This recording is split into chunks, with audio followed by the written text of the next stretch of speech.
Hey YouTube, welcome back to a brand new Animal Crossing New Horizons video. Today we are looking at 5 things you still didn't know were a thing in New Horizons, the Super Mario edition. It's an exciting one, so without further ado, let's get straight into today's video.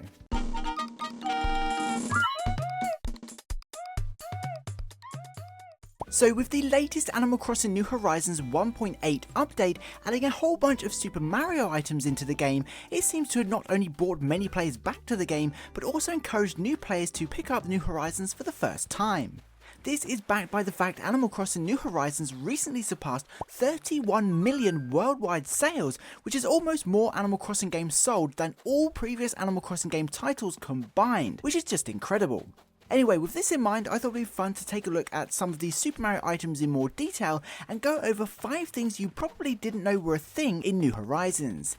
As always, it's worth mentioning it's impossible to highlight secrets and tips and tricks and things like that every single player doesn't know, since we all play differently, but hopefully even experienced players will discover something new. So please leave a like on the video, it helps out so much, and let's get to it. Number 1. Floating blocks. So one of these Super Mario items that is already super popular in New Horizons is of course the floating blocks. As you know, these floating blocks can be placed pretty much anywhere and easily used to create tunnels or other enclosed areas such as caves, which is already a game changer in itself. But something you may not know is that it's just as easy to place items on top of these floating blocks. To do this, all you need to do is stand in front of the floating block and place down a smaller item, just like you would on a table for example. This allows you to place potted plants, flowers and a bunch of other items on top of these blocks to decorate your tunnels even further. Not only that, but they make for some excellent floating shelves when used inside your houses too. Number 2. Burying pipes. One of the most practical Super Mario items added in the latest update is of course the pipe. Once placed somewhere on your island, you can use a pipe to teleport or warp to another location on your island as long as you have at least 2 pipes available. However, despite being super useful, they often don't blend in very well if your island has a particular theme and can look a little strange placed right in the middle of a cottagecore island for example. Luckily, something you may not know is it's entirely possible to bury a pipe by building cliffs around it and hiding it altogether while still being fully functional. As you can see, once a cliff is completely surrounding a pipe, you can easily jump over it if you don't need to use it, or jump into it if you do. Hiding a pipe in this way allows you to still have access to pipes, but hiding their Mario design if they don't suit your island's aesthetic. Number 3. Under floating blocks. Now, using floating blocks to create unique structures around the New Horizons island is pretty cool. Unfortunately, despite being able to place items on top of them, as well as walk and run underneath them, the items do take up a physical location on the tile it occupies, which means you're unable to place furniture directly underneath, which is a little annoying. However, with that said, there are a few item types that can be positioned underneath the blocks, which allow you to be super creative with interior designs. For example, even once the floating blocks are in position, you can place rugs underneath, which is super useful. But the coolest thing is you can still hang items on the walls underneath the floating blocks, which help you decorate the room in such a way that it looks like you've decorated under the blocks. Now, when you think about it, this makes complete sense, as you can place rugs underneath any items and hang anything on the wall next to other items, but it's a detail that sometimes goes unnoticed with the floating blocks and could help you design some really awesome looking rooms.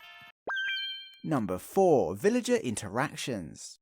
So if it isn't cool enough that almost every single Super Mario item in the game can be interacted with in some way, it turns out that villagers can interact with them too.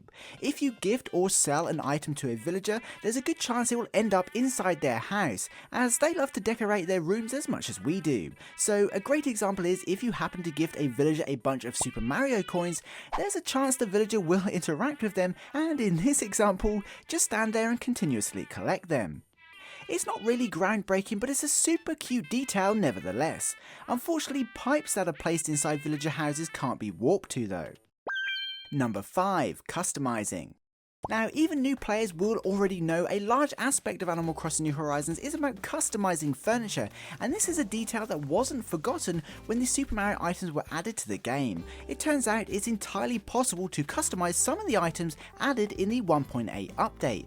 These include both these small and large platforms, as well as the shell, which can be customized into a variety of different colors.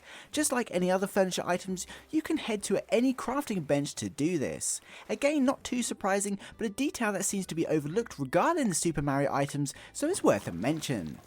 So there we have it. That was 5 details you may not have known were a thing in Animal Crossing New Horizons, especially if you're new to the game.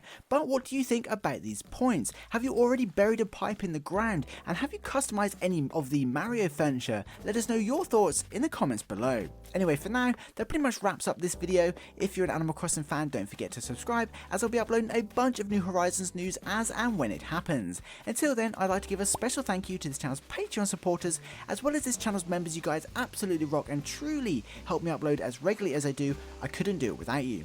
Don't forget to head over to our Discord server too, and of course, if you made it to the end of the video, please comment villages just to let me know you did. That would be super awesome, and please be sure to include which villages you have or will gift Mario items to. I'd love to know. Anyway, I hope you enjoyed this video and found it entertaining. Please be sure to leave a like if you did. Thanks for watching, I hope you have an amazing day, stay safe, and I'll see you in my next video. Peace.